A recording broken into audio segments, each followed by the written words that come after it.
Next, skewness and kurtosis. We have already studied how measures of central tendency and measures of dispersion reveal the characteristic of frequency distributions. Frequency distributions differ in three ways: the average value, variability and dispersion, and shape. Frequency distribution differ in three ways. അതായത് average values, measures of central tendencies, and variability and dispersion. അതിലാണ് നമ്മൾ quartile deviation, standard deviation എന്നൊക്കെ പഠിക്കുന്നത്. Next ആണ് shape എന്ന് പറയുന്നത്. In this chapter V shall study the relationship between shapes of frequency distribution and averages. അപ്പോൾ നമ്മൾ average വാല്യൂസിൻ്റെ കാര്യങ്ങൾ പഠിച്ചു, മെഷേഴ്സ് ഓഫ് സെൻട്രൽ ടെൻഡൻസിയിൽ, പിന്നെ ഡിസ്പേർഷൻ പഠിച്ചു. നെക്സ്റ്റ് ഷേപ്പാണ്. ആൻഡ് ഷേപ്പും ആവറേജും വാല്യൂസും തമ്മിലുള്ള റിലേഷൻഷിപ്പാണ് നമ്മൾ ഇതിൽ സ്റ്റഡി ചെയ്യുന്നത്. Okay. In the previous two chapters, central values of a group of items and their closeness to the central value are considered. The third aspect is skewness. It is to know whether the individual items are equally distributed on either side of the central value or not. And the fourth aspect is kurtosis. Under that, the peakedness of the frequency distribution is examined. The four aspects are being studied using an important measure called moments. Okay. That is നമ്മൾ പീക്കഡ്നെസ് എന്ന് പറയുന്നത് കർട്ടോസിസിലാണ് നമ്മൾ നമ്മുടെ ഗ്രാഫിൻ്റെ പീക്ക്നെസ് നോക്കുന്നത്. Okay. And സ്ക്യൂനെസ്സിൽ നമ്മൾ അതായത് the central value are considered. The third aspect is skewness. It is to know whether the individual items are equally distributed on either side of the central value or not. അതായത് നമ്മൾ graph വരയ്ക്കുമ്പോൾ എത്രത്തോളം അതായത് positively squid ആണോ negatively squid ആണോ, അതായത് ഒരു graph വരച്ചു കഴിഞ്ഞാൽ അതിൻ്റെ സെൻട്രൽ വാല്യൂന്ന് എത്രത്തോളം സെൻട്രൽ വാല്യൂന്ന് എത്രത്തോളം വാരി ചെയ്യുന്നുണ്ട്, അല്ലെങ്കിൽ എത്രത്തോളം സെൻട്രൽ വാല്യൂ ആയിട്ട് ക്ലോസ്ഡ് ആണ്, അല്ലെങ്കിൽ ഈക്വലി ഡിസ്ട്രിബ്യൂട്ടഡ് ആണോ, അതായത് സെൻട്രൽ വാല്യൂവിൻ്റെ ഏത് സൈഡിൽ ഈക്വലി ഡിസ്ട്രിബ്യൂട്ടഡ് ആണോ, അതായത് സിമെട്രിക്കൽ ആണോ എന്ന് നമുക്ക് സ്ക്യൂനെസ്സിലൂടെ നോക്കാൻ പറ്റും. ആൻഡ് കർട്ടോസിസിൽ നമ്മൾ പീക്കഡ്നെസ് ആണ് നോക്കുന്നത്. Okay. And then moments are the mean of various powers of deviation of observation from any value. Moments are the mean of various powers of deviations of observations from any value. If the deviations of observations are taken from arithmetic mean, such moments are called central moments or moments about the mean. Okay. അതായത് deviations of observation are taken from arithmetic mean. Arithmetic മീനിന്ന് deviations എടുക്കുന്നു. അതായത് നമ്മൾ X bar, അതായത് ഓരോ ഇൻഡിവിജ്വലും X ബാറിന്ന് ഉള്ള deviations അല്ലെങ്കിൽ difference calculate ചെയ്യാം. ഓക്കെ. അപ്പം if the deviations of observation are taken from the arithmetic mean, such moments are called central moments. അപ്പോൾ അരിത്തമാറ്റിക് മീൻ എന്നുള്ള ഡീവിയേഷൻസ് എടുക്കുന്നെങ്കിൽ അതിനെ നമ്മൾ സെൻട്രൽ മൊമെൻറ്റ്സ് എന്ന് പറയും, അല്ലെങ്കിൽ മൊമെൻറ്റ്സ് എബൌട്ട് മീൻ എന്ന് പറയും. And whenever the deviations are taken from value other than mean, the moments are called raw moments. അതായത് എക്സ് ബാറിന് പകരം എ എന്ന് പറയുന്നത് ഏതെങ്കിലും ഒരു വാല്യൂ ആണെങ്കിൽ, അതായത് എ എന്നാണെങ്കിൽ, അതായത് deviation taken from any value ആണെങ്കിൽ നമ്മൾ അതിനെ റോ മൊമെൻറ്റ്സും, and deviation taken from arithmetic mean ആണെങ്കിൽ നമ്മളതിനെ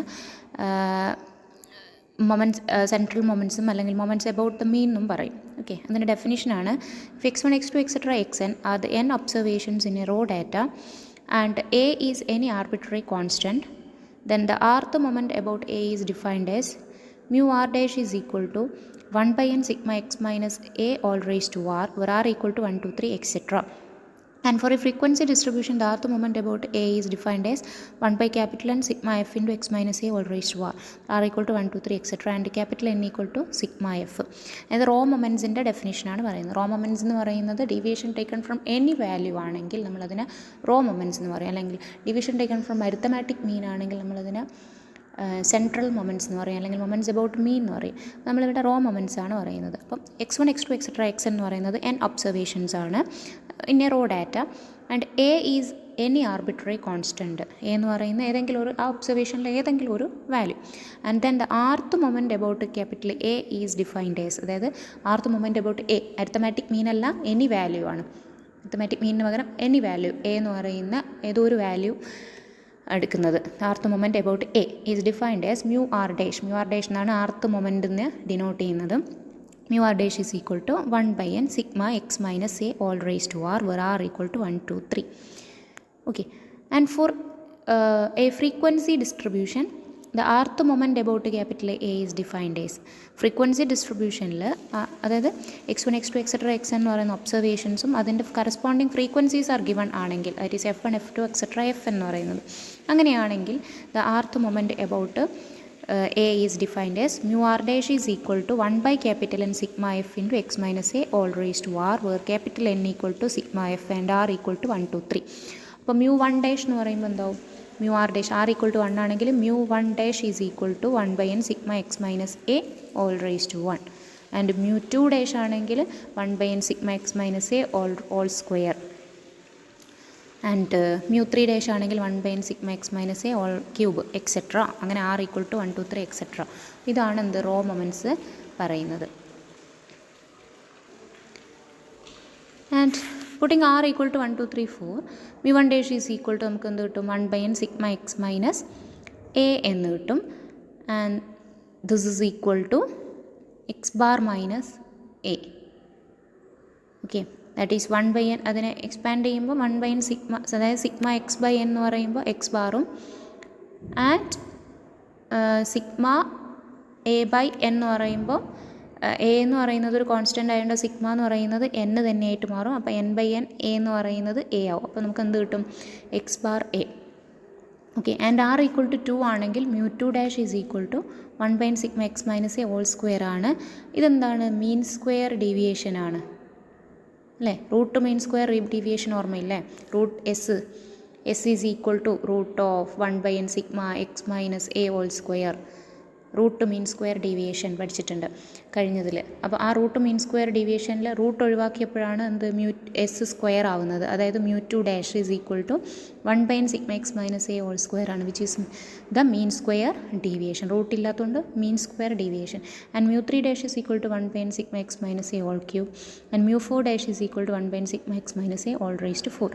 in particular when a equal to 0, a equal to 0 ആണെങ്കിൽ then we get the raw moments about the origin 0. അതായത് raw moments about a equal to 0 ആണെങ്കിൽ raw moments about origin അല്ലെങ്കിൽ raw moments about 0, that is mu r dash of 0 എന്ന് പറഞ്ഞാൽ എന്താണ്, 1 by n sigma x raise to r. അതായത് a 0 ആണ്. And mu 1 dash of 0 എന്ന് പറഞ്ഞാൽ 1 by n sigma x അല്ലേ, എ 0 ആവും. അപ്പോൾ 1 by n sigma x, that is x bar ആണ്. അപ്പോൾ mu 1 dash at r equal to 1ൽ mu 1 ഡാഷ് അറ്റ് ഒറിജിനിൽ about origin, raw moments about origin എന്ന് പറയുന്നത് mu 1 dash is equal to mean, arithmetic mean ആണ്. And mu 2 dash about origin ആണെങ്കിൽ എന്താ വരിക, 1 by n sigma x square ആണ്. And mu 3 dash എന്ന് പറയുമ്പോൾ 1 by n എക്സ് ക്യൂബ് ആണ്. ആൻഡ് അബൌട്ട് ഒറിജിൻ ആണ്, എ ഈക്വൽ ടു 0 ആവുന്ന സമയത്ത്, അല്ലെങ്കിൽ അബൌട്ട് 0. ആൻഡ് mu 4 ഡാഷ് എന്ന് പറയുമ്പോൾ 1 by n sigma x raise to 4. then a equal to x bar, a equal to x bar ആകുമ്പോൾ എന്താണ്, central moment ആണ് അല്ലേ. We get the central moments or moments about the mean. Therefore rth central moment is defined as mu r dash is equal to 1 by n sigma x minus x bar all raised to r for a raw data. And എൻ്റെ സ്ഥാനത്തൊക്കെ x bar ആവും, അപ്പോഴാണ് അത് central moment ആവുന്നത്. And for frequency data 1 by capital N sigma f into x minus x bar all raised to r for a frequency distribution.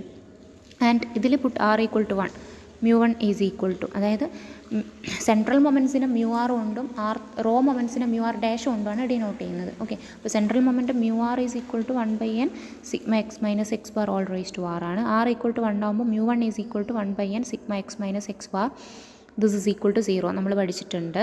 എന്ത് the algebraic sum of the deviations taken from arithmetic mean is 0, arithmetic മീൻ്റെ property. അപ്പോൾ mu 1 dash എന്താ, 1 by n sigma x minus x bar equal to 0 വരിക. That is sigma x minus x bar 0 ആണെന്ന് നമുക്കറിയാം arithmetic മീൻ്റെ പ്രോപ്പർട്ടീസിൽ അല്ലേ. അതായത് എല്ലാ ഒബ്സർവേഷനും അരിത്തമാറ്റിക് മീൻ മൈനസ് ചെയ്ത് സമ്മേഷൻ കണ്ടു കഴിഞ്ഞാൽ നമുക്ക് 0 ആണ് കിട്ടുക. അപ്പോൾ mu 1 എന്ന് പറയുന്നത് അല്ലെ ഫസ്റ്റ് സെൻട്രൽ മൊമെൻറ്റ് എപ്പോഴും 0 ആയിരിക്കും. ഓക്കെ, ഫസ്റ്റ് സെൻട്രൽ മൊമെൻറ്റ് അല്ലെങ്കിൽ മൊമെൻറ്റ് എബൌട്ട് മീൻ എന്ന് പറയുന്നത് ഫസ്റ്റ് എന്തായിരിക്കും, 0 ആയിരിക്കും. And second r2 is equal to 1 by n mu 2 is equal to 1 by n sigma x minus x bar whole square ആണ്. ഇതെന്താണ്, വാരിയൻസിൻ്റെ ഇക്വേഷനാണ്. 1 by n sigma x minus x bar whole square എന്ന് പറഞ്ഞാൽ വാരിയൻസിൻ്റെ ഇക്വേഷനാണ്, നമുക്കറിയാം. And R is equal to 3 ആവുന്ന കേസിൽ μ3 is equal to 1/n sigma x minus x bar whole ക്യൂബാണ്. ആർ ഈസ് ഈക്വൽ ടു 4 എന്ന് പറയുമ്പോൾ μ4 is equal to 1/n sigma x minus x bar whole raise to 4 ആണ്. And μ1 is equal to 0 and μ2 എന്താണ്, variance ആണ്. And μ1 dash of 0 എന്തായിരിക്കും, μ1 dash of 0 അതായത് μ1 dash of 0 എന്ന് പറയുന്ന സമയത്ത് μ2 വാരിയൻസ് ആണ്. ആൻഡ് μ1 ഡാഷ് ഓഫ് 0 എന്ന് പറയുന്ന സമയത്ത് നമുക്ക് കിട്ടിയത് എക്സ് ബാർ ആണ്. ആൻഡ് ഇത്രയും കാര്യങ്ങൾ നമ്മൾ നോട്ട് ചെയ്യണം. μ1 ഡാഷ് ഓഫ് എ എന്ന് പറഞ്ഞാൽ എക്സ് ബാർ മൈനസ് എ ആണ്, മുന്നേ ചെയ്ത് നോക്കിയപ്പോൾ കിട്ടി ആണ്. μ1 ഡാഷ് എന്ന് പറഞ്ഞാൽ 1/n sigma x minus A എന്ന് പറയുന്നത് എക്സ് ബാർ മൈനസ് എ ആണ്, അത് നോട്ട് ചെയ്ത് നോക്കാം. And μ1 is equal to 0, μ1 dash of a നമുക്കറിയാം x bar minus a. And μ1 dash of 0 എന്ന് പറയുന്നത് എക്സ് ബാർ ആണ്. μ2 ഈസ് ഈക്വൽ ടു വാരിയൻസ് ആണ്. μ0 എന്ന് പറഞ്ഞാൽ μ1 ഡാഷ് ഈസ് ഈക്വൽ ടു 1 ആണ്. ഓക്കെ, μ0 ചെയ്ത് നോക്കുക. അതായത് μ0 എന്ന് പറയുന്നത് സെൻട്രൽ മൊമെൻ്റ് ആണ്. ആൻഡ് μ1 ഡാഷും ചെയ്ത് നോക്കുക, നമുക്ക് 1 കിട്ടും. ഓക്കെ.